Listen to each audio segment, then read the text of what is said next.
So unfortunately, we're going to see a forfeit from Zero so he can go deal with his migraine. Hope he feels better soon. And then we're going to get to the final here with Xiphos versus Flying Taco for a rematch here. Because Flying Taco was sent down here to loser bracket by Xiphos earlier. Oh, come on, players. There we go. Loading in now. Okay, here we are, starting with the Tomb Kings brought by Flying Taco. We're going to be looking at a strong cavalry force once again in the form of 4 Nehekar horsemen. We're then going to have what appears to be 4 skeleton warriors, with 1 tomb guard being the ROR Capture Guard, who have regeneration and dual wielding. We're going to see 2 units of skeleton archers, and then 3 units of Ushapti, along with a single skeleton horseman and a tomb scorpion down here on the ground. Aside from that, we're going to be taking a look at the leadership here. It's going to be Cetra the Imperishable once again on his War Sphinx.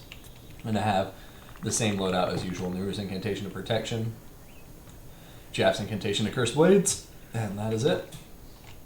For the Dark Elves, we're going to be looking at, oh yeah, I like this army. We got 3 Dread Spears, 2 Sisters of Slaughter, 2 more Dread Spears, bringing it to a total of 5, 3 Cold One Knights in the back line. We're going to have the Chill of Santar, ROR War Hydra. I mean, and honestly, who doesn't want to see this bad boy? Such a beautiful unit. Ooh. We'll see if his breath gets to get utilized today. And then we're going to see Malekith up under the air with his Black Dragon Seraphim. And on top of him, he'll have Gaze of Malice, Soul Stealer, and that is it. So, 2 pretty straightforward armies, and we'll see what happens. Excuse me. And to see some of these skeleton horsemen vanguarded out in the forest there, pushing forward, looking for some rear charge opportunities, I imagine. But yeah, this is going to be an interesting fight, guys. No ranged power to be seen on the Dark Elf end, which I have to say I worry about their chances without ranged power. However, they got the War Hydra with them, and that's going to give them a lot of fighting power when it comes to taking on the Tomb Scorpion. And Cetra the Imperishable, they'll just have to be careful about the skeleton fire. The archers shooting in on them.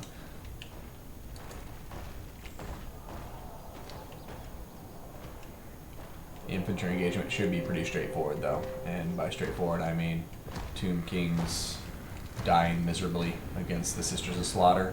Oh, that breath would have destroyed these guys, but unfortunately, they just weren't able to, the Hydra just wasn't able to get it on top of them. That's why I usually try to save breaths for this situation or something. They're pinned in place. You can hit them pretty hard with that breath. Sisters of Slaughter getting on top of the Kepler Guard seem to be doing well for themselves. And now look at this, Malekith diving into the Ushapti. But Cetra the Imperishable is right behind him. He's going to be coming in rather quickly. Yeah, this might be a mistake. I think Malekith, as tough as he is, doesn't want to be in a ground engagement with Cetra right now, especially when there's Nehekar horsemen nearby who can get on top of him. Soul Stealer coming down here, very timely though. And look at this. This Tomb Scorpion is dead to rights. Cold One Knight's pinning it in place. You got the Chill of Santar on top of it. And yeah, that's going to be a rough engagement. And look at this, Malekith going to be able to pull out there, stay very healthy with that Soul Stealer. And now it's time to see what his next target is.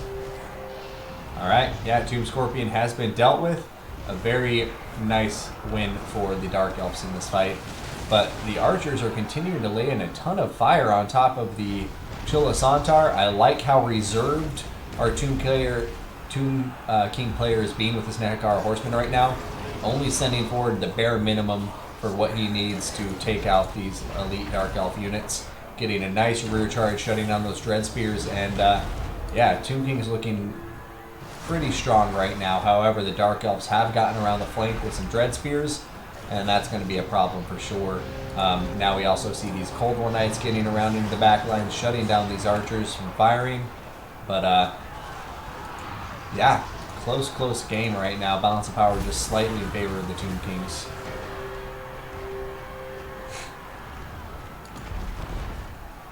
Looks like the Tomb Kings have done a great job on their left flank, the Dark Elf right flank, wrapping up a lot of those Dread Spears.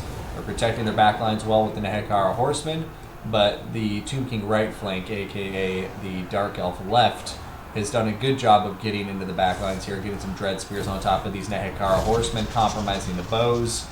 So only time will tell, but right now it does look like the Tomb Kings are starting to get to be in a stronger position as the battle wears on. A big breath from Malekith there, getting on top of those skeleton archers, dishing out quite a lot of damage, but Chilasantar is still stuck in combat right now with a couple of Ushakti, but the Sisters of Slaughter being nearby seem to be helping out quite a lot, and we'll see if this summon of Ushakti helps out in this fight against Malekith. Malekith about to get sandwiched between 2 units of Ushakti and Setra the Imperishable. But the War Hydra is still doing very, very well for itself.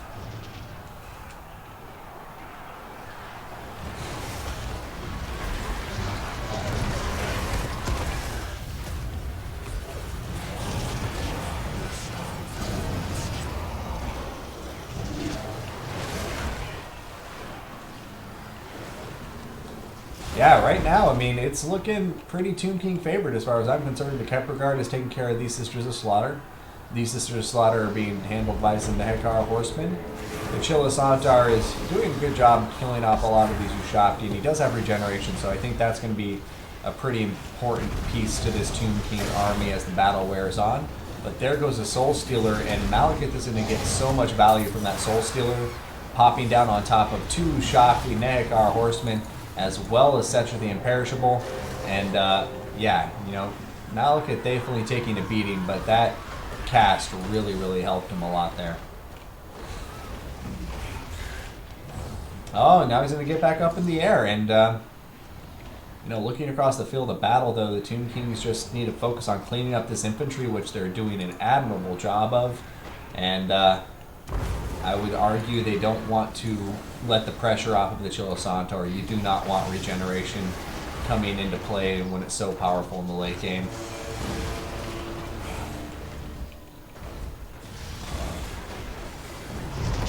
Malekith diving in here, helping out the Chilasantar. And, oh man, Malespire is dead even once again, and I think this is going to be tough for the Tomb Kings because their range power is almost completely gone. They have a few skeleton horse archers left, but they really need to put in a lot of ranged pressure on top of these units. But, oh, look at that, the Chilasantar wavering now that it's had a rear charge on top of it. If the oh, there goes the Chilasantar route, and now it's a Tomb King victory because they can just chase this Chilasantar all day long with the Nehekara Horseman. He will never come back from routing unless there's some big mistake made. And yeah, Malekith going to be trying to get up in the air, but I think Setra is on top of him like butter on bread. I think the Dark Elves could have brought it back here if the Chilasantar didn't route there, but with the Chilasantar routing and chasing off the field, yeah, I think that's just going to be a GG. And now Malekith is going into the forest, and I don't know, Setra's going to keep on chasing him, but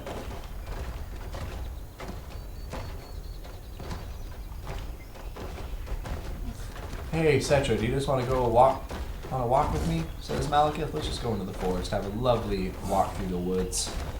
Meanwhile, up here, there's no Dark Elf forces left. Shattered, Chilasantar getting chased off the map. And, yeah, just Malekith over here.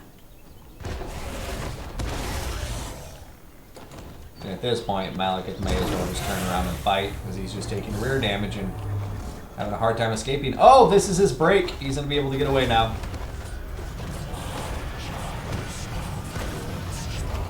Unless a hit happens right now from Setra, Malekith is going to take off. Oh, never mind. So romantic indeed, Fire Wheels. Just like, Setra's just like, hey dude, hold on, I want to talk. How you doing, buddy?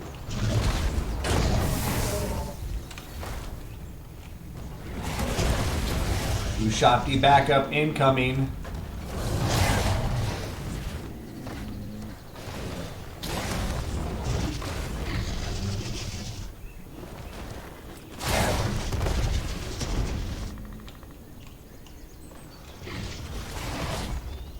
This is a close fight over here. Dang. These Nehekar horsemen need to get in here stat to help out. But, oh, it looks like he's going to try to run away again, and I think that's going to spell defeat. Oh, he's going to get up! He's in the air. And there's one Dark Elf unit on the ground over here that will allow him to stay in the air.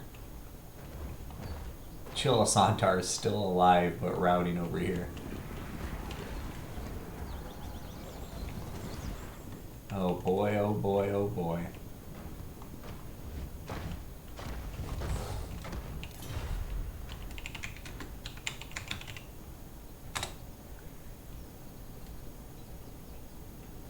Just gonna shoot that warning out there.